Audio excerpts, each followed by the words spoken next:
मध्य प्रदेश के इंदौर में शिलांग में की गई राजा रघुवंशी हत्याकांड के मामले में इंदौर क्राइम ब्रांच द्वारा 4 आरोपियों को गिरफ्तार किया गया, जिन्हें अब शिलांग पुलिस तमाम पूछताछ करने के बाद ट्रांजिट रिमांड पर अपने साथ शिलांग लेकर रवाना हो गई है। तो वहीं जाने से पहले तमाम स्थानों पर सर्चिंग अभियान भी चलाया गया।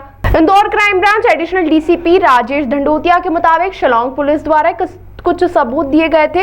इस आधार पर इंदौर क्राइम ब्रांच द्वारा राज कुशवाहा, विशाल चौहान, आकाश राजपूत को इंदौर से गिरफ्तार किया था, जबकि एक अन्य आरोपी आनंद कुर्मी को बीना से गिरफ्तार किया, जिन्हें शिलांग पुलिस प्लेन के माध्यम से शिलांग लेकर रवाना हो गई। जाने से पहले तमाम स्थानों पर सर्चिंग अभियान भी चलाया गया, जिसमें विशाल के घर से कुछ कपड़े बरामद किए जाने के बाद बात बताई जा रही। तो वहीं नंदबाग स्थित एक मैदान से सीन को लेकर भी सर्चिंग की गई थी। पुलिस का कहना है कि शिलांग पुलिस पूरे मामले में जांच पड़ताल कर रही है। जो भी उन्हें सबूत की आवश्यकता होगी, इंदौर पुलिस उनका सहयोग करेगी। एयरपोर्ट पर जब आरोपी को साथ में शिलांग पुलिस ले जा रही थी, तभी एक बुजुर्ग ने आक्रोशित होकर एक आरोपी को थप्पड़ भी जड़ दिया। इसका वीडियो भी जमकर वायरल हो रहा है।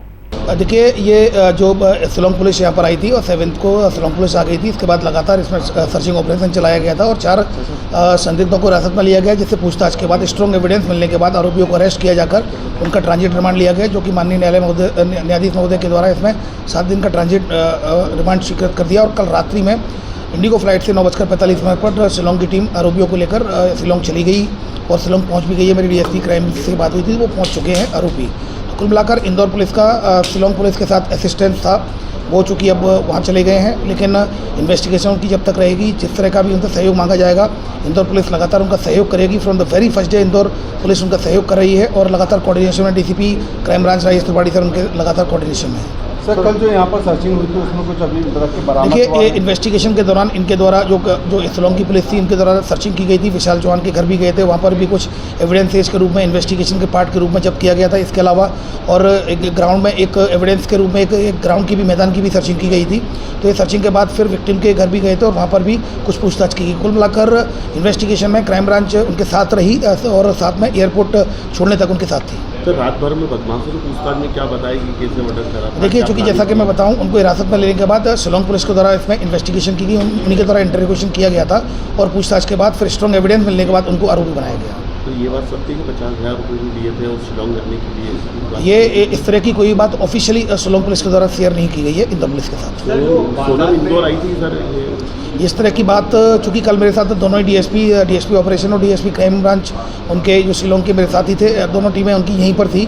उनके द्वारा और आरोपियों के घर की सर्चिंग की गई। इसके अलावा विक्टिम से भी मिले। अगर इस तरह का कोई पॉइंट होता तो उनके द्वारा शेयर नहीं किया गया। क्राइम ब्रांच जरूर जाती उनके साथ, लेकिन शेयर नहीं किया गया। लेकिन मैं फिर भी कहना चाहूँगा, from the very first day Indore police लगातार शिलांग पुलिस का सपोर्ट कर रही है और कोई भी इस तरह का अगर पॉइंट्स आता है वेरिफिकेशन के लिए कहा जाएगा, सीनियर ऑफिसर जो डायरेक्शन देंगे उसमें इन्वेस्टिगेशन में पूरी मदद की जाएगी। सर, जो वारदात में इस्तेमाल सिम और मोबाइल फोन है, इंस्ट्रूमेंट को लेकर कुछ क्या जांच हुई, कुछ सिम के लेकर? देखिए, पूरी इन्वेस्टिगेशन शिलांग पुलिस के द्वारा की जा रही है। एक सिम के संबंध में इनके द्वारा एक ग्राउंड की सर्चिंग ली गई थी, लेकिन किस कारण से ली गई थी, क्या सिम कहाँ यूज हुई थी, इस बारे में शिलांग की जो इन्वेस्टिगेशन टीम है उसी को पता है। सर, बदमाशों ने पूरा हत्याग्रह कैसे रहा?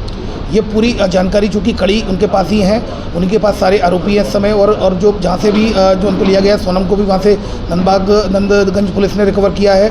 तो ये सारे जो कड़ियाँ उन्हीं के पास है, इन्वेस्टिगेशन का पार्ट भी उन्हीं का है। तो मेरे मत में चूँकि वही बेहतर ढंग से इसको एक्सप्लेन कर पाएंगे कि पूरी घटनाक्रम क्या रहा।